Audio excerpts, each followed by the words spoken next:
Hello viewers, I am here with my next video on The Tempest, Act 2, Scene 1. In this video, I will cover from lines 60 to 95. So let us start with the speech of Gonzalo, line 60. That our garments being as they were, drenched in the sea, hold notwithstanding their freshness and glosses, being rather new dyed than stained with salt water. So actually Gonzalo here is trying to console King Alonso because the king is in very sad mood because of the news of his son's missing. His only son is missing. So he does not have any peace of mind. Gonzalo tries to bring his attention to the fact that in spite of all the big loss, they have gained a lot in this experience. So he tries to pull their attention towards their garments which seem to be as fresh as they wore it first time. And when he speaks about the freshness of garments, Antonio responds. He says, but if but one of his pockets could speak, would it not say he lies? Antonio actually does not believe the words of Gonzalo. And moreover, he wants that others should also not pay attention to the words of Gonzalo. So therefore, he says that if anyone of his pocket refers to the pocket of Gonzalo. So if anyone of his pocket could speak, so his pocket itself would say that he is telling a lie. Then Sebastian supports him. He say, or very falsely pocket up his report. But Sebastian says, in spite of the pocket telling his words lie, so this man would surely try to suppress the truth of his pocket. It means he would surely try to suppress what the pocket will speak. Gonzalo says, methinks our garments are now as fresh as when we put them on first in Afrique, at the marriage of the king's fair daughter Claribel to the king of Tunis. Line number 65 you can see.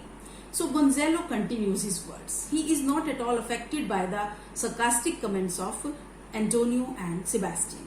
So he says that in my opinion, our garments are still as fresh as we first time put them at the occasion of King Alonso's beautiful daughter Claribel's marriage to the king of Tunis. Actually here there is a reference of Claribel's marriage. Claribel is the daughter of King Alonso and she was married to the prince of Tunis. Okay, so to attend that marriage, all these people had gone to Afrique. So on their way back, all this accident happened with them. So therefore Gonzalo speaks here that their garments are still fresh as they wore them first time at the time of marriage. But Sebastian says, it was a sweet marriage and we prosper well in our return. Sebastian speaks that though this marriage was very sweet, we had a very, you can say, entertaining ceremony of marriage, but when we were coming back, we just prosper well. Prosper well here refers to, means we have, you can say, faced so many difficulties or such a big accident has happened with us. So it means we have enriched ourselves with so many experiences. So on our way back from that marriage, we have attained a lot. But Adrian, the courtier, speaks here, Tunis was never graced before with such a paragon to their queen. Adrian here seems to be very innocent. He does not bother about the ferocity of Tempest or bother about their future, what will happen to them while they are living on that island. Rather, he says that Tunis had never been graced before with such a beautiful queen as Claribel. It means Tunis never had got such a beautiful girl as their queen before Claribel was married to the prince of Tunis. Then Gonzalo says, not since Vido Dido's time. Gonzalo supports the idea of Adrian. He says, yes, Tunis had never been, you can say, graced before since the time of Vido Dido. Actually, Vido Dido, there is a reference of Dido. Dido, according to ancient classical mythology, you can see in line 70, the reference of Dido is given. So Dido was the queen of Carthage. Actually, Tunis was earlier called Carthage. Tunis was known as Carthage before this. So she fell in love with Aeneas. Aeneas was a warrior and he was a sea traveler also. So for a time they were living happily, but later Aeneas left the island and Dido felt so heartbroken that she committed suicide by burning herself to death. So this is the reference of Dido. So Dido was very beautiful. After Dido's death, Tunis had never been graced with such a beautiful queen as Claribel. Therefore, Gonzalo is making this reference. So Antonio says, Vido? A plague of that. How came that Vido in? Vido, Dido. So here Antonio does not like the reference of Dido. He says that why you speak about a widow? This is a happy occasion, the marriage of Claribel and all. So on this happy occasion, why are you talking about Vido Dido? Why do you speak about Vido Dido? So Sebastian says, what? If he had said widower Aeneas too, good Lord, how you take it? But Sebastian says, oh yes, I understand. You have reacted in such a bitter manner at the reference of Vido Dido. So if he had used the word widower Aeneas, so how would you react? He asked Antonio, how would you react, my lord, if he had used another reference of widower Aeneas? In a way, he wants to say that when Dido committed suicide by burning her to death, so automatically Aeneas also became a widower. So the reference of widow is not a good sign. Therefore, if he had said widower Aeneas, how would you react? Adrian says, Vido Dido, said you? You make me study of that. She was of Carthage, not of Tunis. Line number 75. Adrian says, you said Vido Dido. Okay.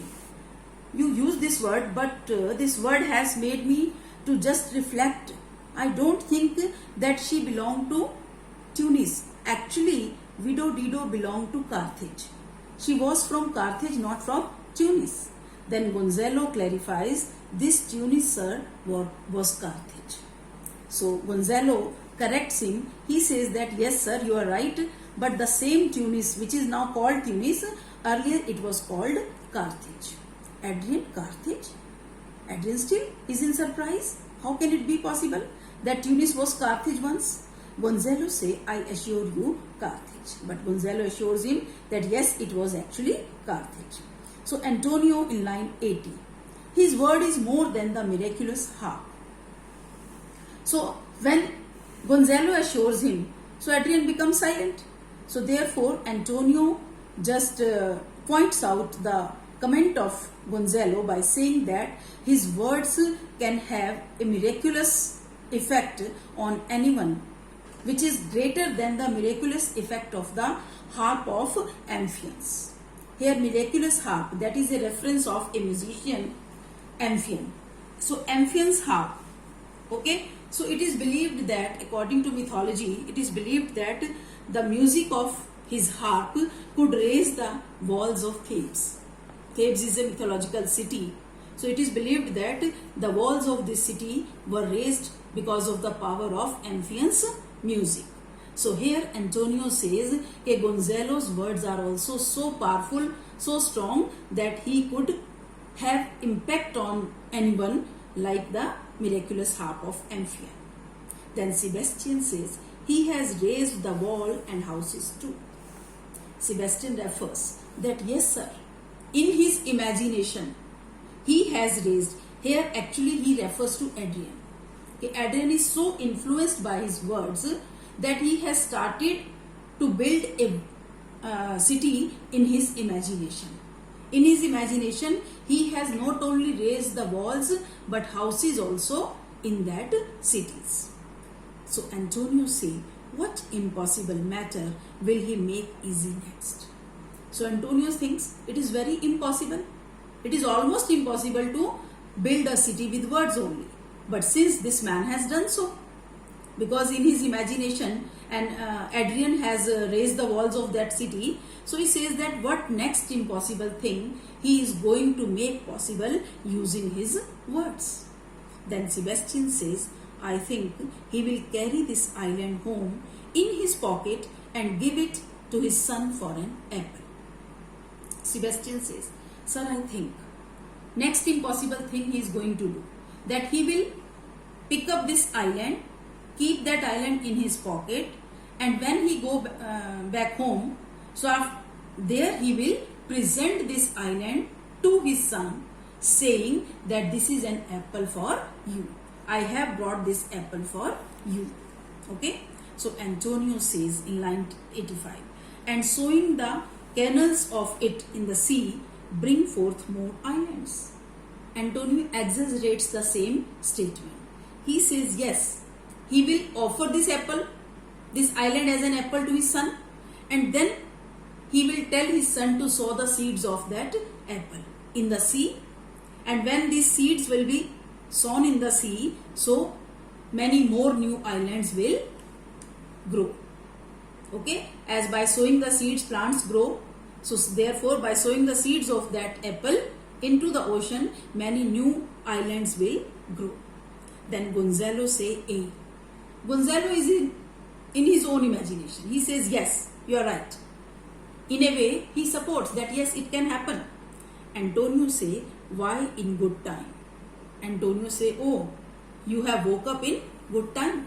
Right time your imagination has brought you back to the reality.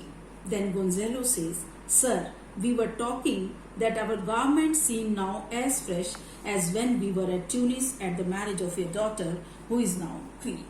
So Gonzalo comes back to the same statement.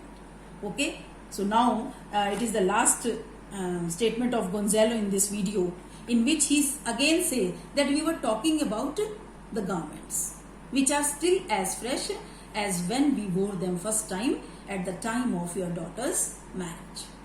Okay, now Gonzalo is talking to King Alonso. So whatever dialogues took place between them, for Gonzalo all these things have no meaning. His only motive is to please his master. So therefore he again comes back to Alonso and reminds him about the freshness of their garments. So that's all in this video. Rest we will do next time, next video. Thank you.